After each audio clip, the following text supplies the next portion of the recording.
रोकूंगा live ले चलेंगे हम आपको राष्ट्रपति द्रौपदी मुर्मू और उत्तर मैसेडोनिया की राष्ट्रपति डॉक्टर गोर्दाना के बीच द्विपक्षीय वार्ता के बाद दोनों देश संयुक्त प्रेस स्टेटमेंट जारी कर रहे हैं। This is the first official visit of a president of the Republic of India to our country.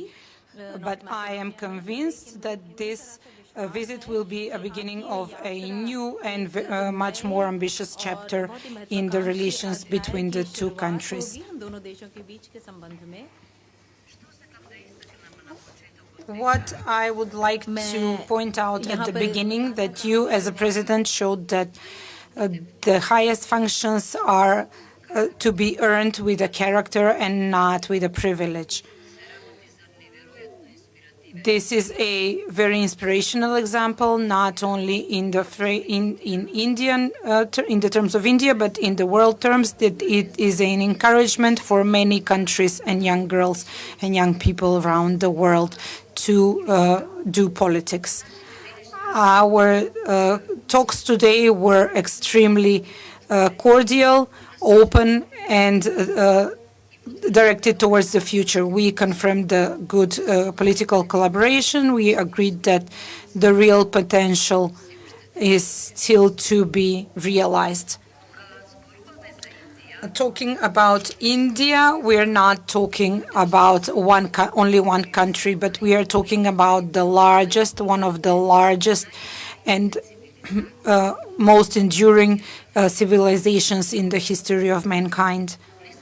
Not only born on the shores of Ind and Gang, but where the earliest chapters of humankind and human civilizations were written, but also continued from the snowy Himalayas to the Indian Ocean, to the timeless beauty of the Taj Mahal, to the great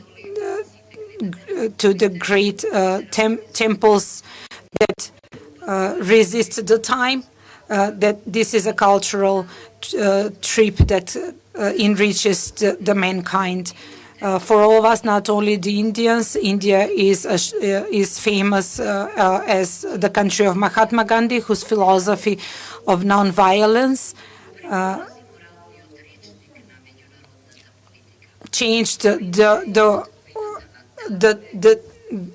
the dictionary of international policy. But India is also a home of Tagore, but that inspired not only me, but also you and many other generations. India is also known for the spiritual vision of Vivekananda, the timeless art of Ravi Shankar. Also, India knows about Rahman. India is famous for the Satyajit Ray, and we are talking about an immense historic heritage and cultural heritage. What I would like to point out today is that India has always had and was always able to keep the history, but also be among the top innovators. It is at the same time one of the oldest civilizations in the world, but also one of the main moving forces of the contemporary economic growth, the technological innovations and scientific achievements. India is not only the largest democracy in the world. India is one of the fastest growing economies, and not only that, India is one of the most influential voices in shaping the global agenda.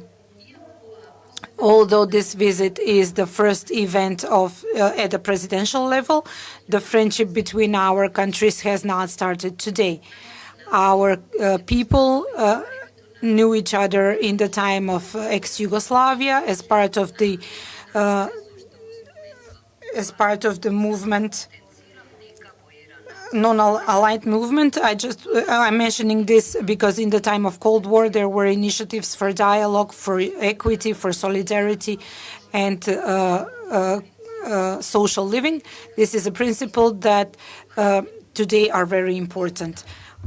Also, our two nations are related by the relation of one of the biggest humanitarians in the world, Mother Teresa, who was born in Skopje. She dedicated her life to the people of India and became the universal symbol of humanity. the Nobel Peace Prize and the Bharat Ratna Award are witnessing the deep respect and love that India accepted her. She is once again the spiritual bridge between our two people. Dear members of media, today, together with my colleague, we reaffirmed our shared commitment to elevate bilateral relations to entirely new level, higher level. We greeted the increased momentum of political dialogue between Skopje and New Delhi, and we agreed that the contact between our governments, ministers, parliaments, and institutions should become more frequent, better structured, and more ambitious. Parliamentary diplomacy remains one of the strongest pillars of international cooperation, and I am confident that the address of your president to the members of the parliament will strengthen the relations between the two parliaments and will open further new opportunities to continue parliamentary dialogue. Also, I expressed our sincere appreciation for increasingly active presence of India in the Western Balkans and Southeast Europe. I would like to welcome every initiative that further strengthening, and I hope to have Indian residential embassy in Skopje.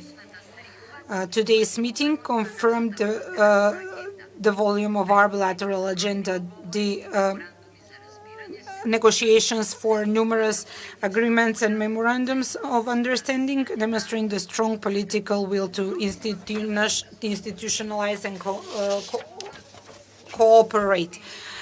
But our cooperation should not stop here. Among all the topics we discussed today, one stood out in particular. It is time for our economic partnership to match the quality of our political relations. India's economic transformation is one of the most remarkable success stories in the 21st century. Within the span of one generation, India has grown into the world's leading economic powers, becoming a global center for innovation, digital technologies, and entrepreneurship. At the same time, we are convinced that our country has much to offer to Indian partners. I would just like to mention something located at the crossroads of major European transport corridors with political stability, competitive business environment, highly skilled workforce, and preferential access to European markets. Our country represents an attractive gateway for a point for Indian companies seeking to expand their presence across Europe. We are not only a geographic crossroads, we are also a meeting point of ideas, innovations, investments, and opportunities. During our discussions, we identified numerous areas where our economies, and of course, done with more qualified by the businesses, our economies can complement each other. From the automotive industry and pharmaceuticals to healthcare, information technology, outsourcing business processes, renewable energy sources, agriculture, food industry, mechanical engineering, logistics, and advanced manufacturing, I believe there is an impressive range of opportunities waiting to be transformed into concrete projects. Equally promising are the sectors that are shaping the economy of the future: artificial intelligence, digital transformation, scientific research, emerging technologies, and university collaborations. This afternoon, Madam President, we will have the honor to jointly address the Macedonian-Indian Business Forum and encourage cooperation between our companies. Last year, the trade between our two countries reached approximately $133 million US. This is far below our true potential, but therefore, together with the President Murmu, I expressed my conviction that we should set a shared, ambitious, achievable goal in the next 5 years, to increase bilateral trade to at least 500 million US dollars over the next 5 years. I think that such objectives are not merely expression of optimism, they are strategic commitment that can encourage governments, institutions, and the private sector to work with greater determination towards measurable results. Dear Madam President, the culture, education, science, innovation, youth exchange, and academic cooperation, I'm sure, poses enormous untapped potential. They create, for me, the deepest and most enduring bonds between nations, because they connect not only the institutions, but above all, they connect the people. As inheritors to remarkable historical traditions and spiritual values, I believe that cultural diplomacy should become one of the main driving forces of our relations between Macedonia and India. The cooperation in the audiovisual sector will create new and exciting opportunities from the filmmakers, producers, artists from both countries, just as closer partnership between universities and research centers will open doors for the younger generations. We also mentioned tourism, where we have significant untapped potential. Our country offers pristine nature, treasures protected by UNESCO, ancient sites, Byzantine churches, Ottoman mosques, and the most important, genuine hospitality. And I hope that more and more of our citizens will experience India's civilization richness. The strongest friendships between nations are not built only by the presidents and women presidents and governments, but also by students, artists, entrepreneurs, scientists, and young people who learn from one another, returning home with lasting memories and deeper mutual understanding. Finally, our discussions today confirmed that the relations between the two countries will be reflected in the way we cooperate in the United Nations. Also, we discussed several important global initiatives launched by India.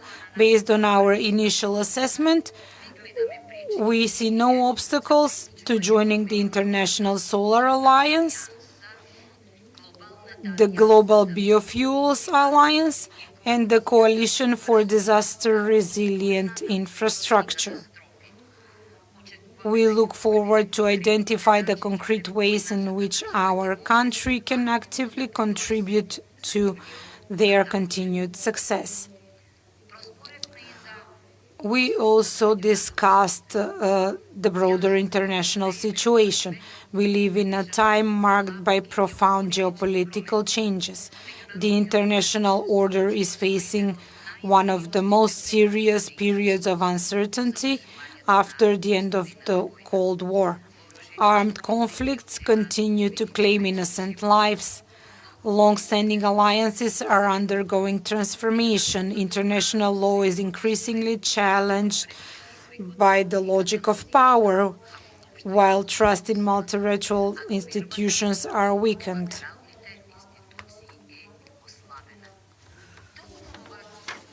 Precisely in this moment, we must resist the temptation to abandon the principles upon which our lasting peace has always been built. The answer to the weaknesses of multiculturalism cannot be less multiculturalism. We need better and stronger institutions. As a NATO member state,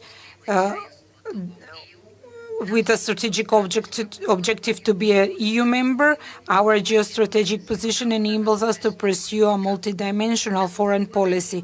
We seek to deepen our existing partnerships and build new friendships with countries that share our commitment to peace, development, and international cooperation. India, within this vision, holds a particularly important place. We also agreed that we need a reform, that there is a need of a reform of the United Nations with a more representative Security Council and a stronger and more influential General Assembly. Finally, as we are concluding this first part of your historic visit, I leave our meeting with a profound sense of optimism. Today, we did not merely review the excellent relations between India and Macedonia, but also we talked about the shared future, the future of stronger political dialogue, a future of better economic cooperation, a future of growing trade and investment, a future of closer cooperation in science, innovation, education, and healthcare. We have a reason to believe that the decades ahead us can become a dynamic period in our bilateral relations. I look forward to welcoming you to our country.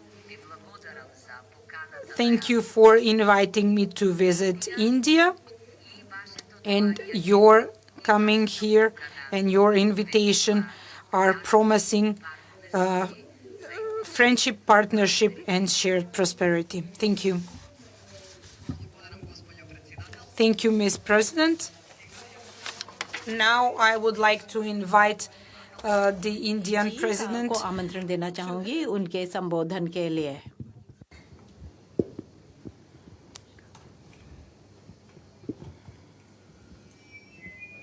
महामहिम उत्तर मैसेडोनिया की राष्ट्रपति, दोनों देशों के गणमान्य प्रतिनिधिगण, media के मित्रगण, नमस्कार। इस सुंदर देश की यात्रा करके मुझे बेहद खुशी हो रही है। इस यात्रा के दौरान मुझे और मेरी प्रतिनिधिमंडल को दिए गए स्वागत और आतिथ्य के लिए मैं हार्दिक कृतज्ञता व्यक्त करती हूँ। हमारे डिप्लोमेटिक रिलेशंस की स्थापना के बाद से एक किसी भारतीय राष्ट्रपति की नॉर्थ मैसेडोनिया की पहली राजकीय यात्रा है।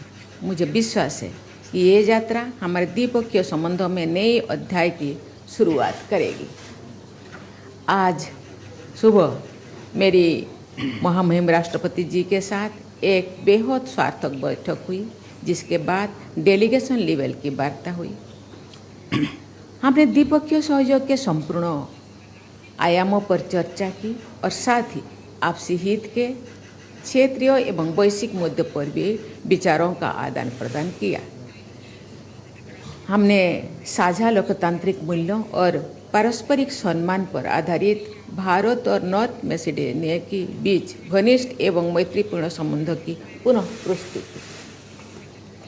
आर्थिक सहयोग हमारे द्विपक्षीय संबंधों का एक अत्यंत महत्वपूर्ण स्तंभ है। हम व्यापार और निवेश को बढ़ावा देने तथा अपने बिजनेसेस के बीच घनिष्ठ सहयोग को प्रोत्साहित करने पर सहमत हुए। हम अपने द्विपक्षीय व्यापार को दोगुना करने पर भी सहमत हुए। हमने आईटी, कृषि, फूड प्रोसेसिंग, फार्मास्यूटिकल्स, टेक्सटाइल्स तथा टूरिज्म, हॉस्पिटैलिटी और फिल्म मेकिंग सहित प्रमुख क्षेत्रों में सहयोग पर चर्चा की। आज आयोजित हो रहा India North Macedonia business forum in विषयों के लिए एक अच्छा प्लेटफॉर्म प्रदान करेगा। हम स्वास्थ्य सेवा में सहयोग पर अपने द्विपक्षीय एग्रीमेंट को भी रिन्यूअल कर रहे हैं। हम स्वास्थ्य सेवा के क्षेत्र में विशेष रूप से पारस्परिक चिकित्सा प्रणालियों को बढ़ावा देने हेतु सहयोग मजबूत करने पर भी सहमत हुए। सांस्कृतिक और पीपल टू पीपल कॉन्टैक्ट हमेशा एक हमारे रिश्तों के मजबूत स्तंभ रहे। क्रिएटिव इंडस्ट्रीज के क्षेत्र में सहयोग सांस्कृतिक आदान प्रदान का एक महत्वपूर्ण पहलू है। भारत ने सस्टेनेबल डेवलपमेंट को बढ़ावा देने के लिए कई अंतर्राष्ट्रीय पहल शुरू की है। हमने international solar alliance, कोalition for disaster resilient infrastructure और ग्लोबल बायोफ्यूल्स अलायंस शामिल है। मैं इन संगठनों में शामिल होने के नॉर्थ मैसेडोनिया की मंशा का स्वागत करती हूँ। इससे नॉर्थ मैसेडोनिया की ग्रीन एनर्जी और डिजास्टर रेजिलियंस को बढ़ावा देने के लिए ग्लोबल बेस्ड प्रैक्टिसेस और तकनीकी विशेषज्ञता का लाभ उठाने में मदद मिलेगी। मैं इस अवसर पर नॉर्थ मैसेडोनिया के लिए हाईटेक ट्रेनिंग सीटों की संख्या दोगुनी करने के हमारे निर्णय की घोषणा करना चाहूँगी, जिसमें एआई के ट्रेनिंग कोर्सेस भी शामिल होंगे। इस यात्रा के दौरान मैं महामहिम राष्ट्रपति जी के साथ मिलकर स्कोपे म्यूजियम में महात्मा गांधी जी की प्रतिमा का अनावरण भी करूंगी। ये भारत की जनता की ओर से नॉर्थ मैसेडोनिया की जनता के लिए एक विशेष उपहार है और हमारे दोनों देशों की एकजुट करने वाले साझा मूल्यों और सिद्धांतों का प्रतीक है। मैं एक बार फिर नॉर्थ मैसेडोनिया की महामहिम राष्ट्रपति जी को उनके उदार आतिथ्य और स्वागत के लिए अपना हार्दिक धन्यवाद देती हूँ। मुझे विश्वास है कि मेरी ये यात्रा भारत और नॉर्थ मैसेडोनिया के बीच बहुआयामी साझेदारी को और सुदृढ़ करेगी और आने वाले वर्षों में इन नई ऊंचाई तक ले जाएगी। इसी के साथ मैं आपको बहुत बहुत धन्यवाद देती हूँ। धन्यवाद। Ви благодарам, госпоѓо председател. Тука го означуваме крајот на денешната пресконференција. बहुत बहुत तो आप देख रहे थे ज्वाइंट स्टेटमेंट उत्तरी